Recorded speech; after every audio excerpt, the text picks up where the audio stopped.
In this video, Dr. Walsh is going to show us how to foam roll the hamstrings.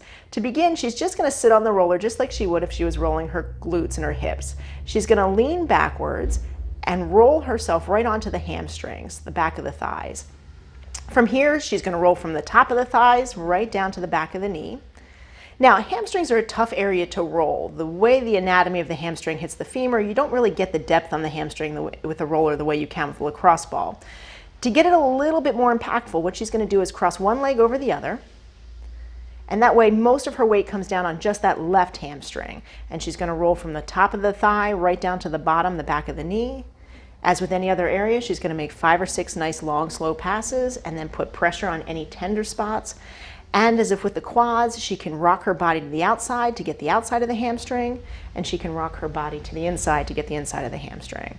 And then just switch sides and do the same on the opposite side.